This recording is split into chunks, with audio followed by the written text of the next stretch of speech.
Read, in the name of thy Lord, who createth, who teacheth man that which he knew not. What I want you to do, instead of looking at this from the third person, I want you to look at it from the first person, as if these events had happened to you. As if the events had happened to you. So when I say that this such and such happened, what I want you to imagine is if it had happened to you. Alright? And so the Prophet ﷺ was born. And immediately after that his father died. And so the Prophet ﷺ grew up with no father. He was raised by his mother. And at a very young age, the Prophet ﷺ lost his mother as well. And so now, even in his infancy, when he's just in the age of around 6 years old, 7 years old, he's now going into the world with no mother and no father. And so his grandfather begins to take care of him and love him, Abdul Muttalib. And as Abdul Muttalib is taking care of him, Abdul Muttalib soon dies as well. And now he's lost his father, who he never knew.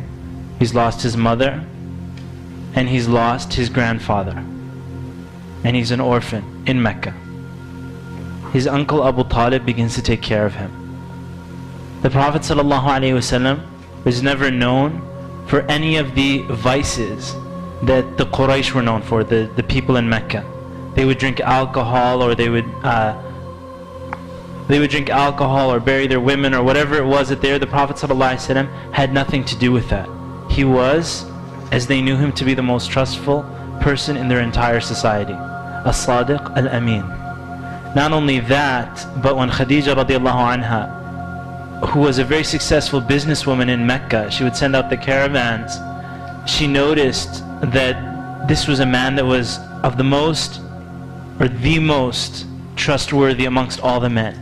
And so she placed him in charge of her caravan that would go to Syria and come back. And so the Prophet ﷺ at that time hadn't received revelation. He was 25 years old.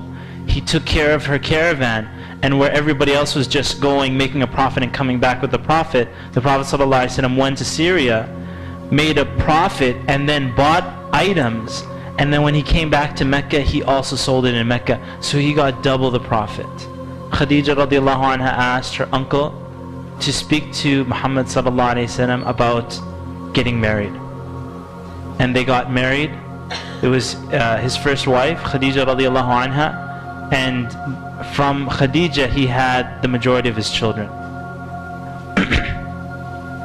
When the Prophet ﷺ received revelation towards age 40, the Prophet ﷺ used to go up to a cave. And that cave, till today, if you go to the Kaaba and you're standing in the Kaaba, you will notice all these huge hotels around the Kaaba. I think they're building a new hotel there. It's huge. But there's still a mountain that you can see right when you're doing tawaf. Some of you might, if you've been to Mecca, you don't recognize that mountain. But there's a huge mountain in the distance that isn't covered by hotels. And from the courtyard of the Kaaba, you can see it. That's Ghari Hira. That's the cave of Hira. And that's where the Prophet ﷺ, it's an extremely difficult climb. Right? If you're thinking, yeah, I want to go visit there, it's maybe an hour walk upwards. It's extremely high, bigger than those high hotels. The Prophet ﷺ used to go there and worship at Tahannuth. And you'll see this in Sahih Bukhari. It's one of the first hadiths.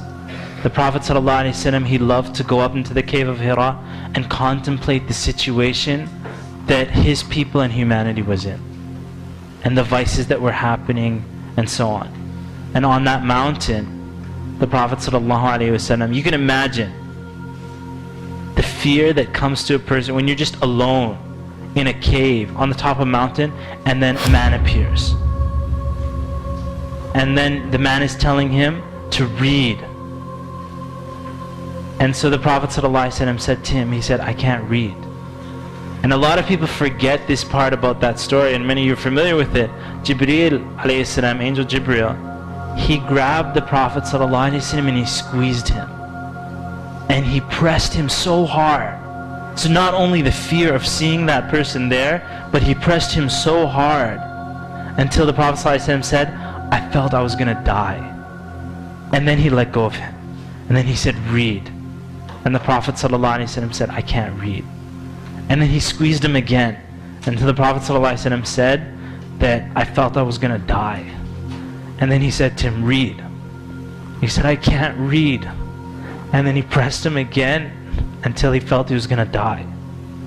And then Jibreel alayhi salam told him, اقرأ باسم ربك الذي خلق خلق الإنسان من علق اقرأ وربك الأكرم الذي علم بالقلم علم الإنسان ما لم يعلم.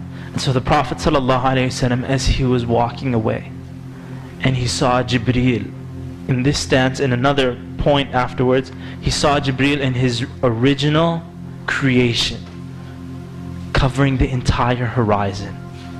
Nobody saw Jibreel, but the Prophet ﷺ saw him. And so he came home frightened. And his wife Khadija, she said, what's wrong? And he said, just cover me up. And he was shaking. He said, Zammiluni, Zammiluni. He said, just cover me up. The Prophet ﷺ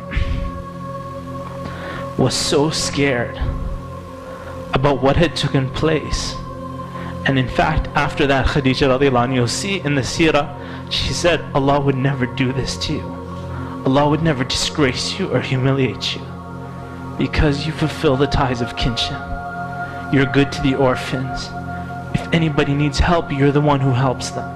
You feed them, you take care of them, you will never be humiliated by Allah subhanahu wa ta'ala. And so the Prophet sallallahu alayhi wasallam, after that, revelation discontinued. You will see that for many months, Jibreel didn't come back until he felt that Allah was angry with him.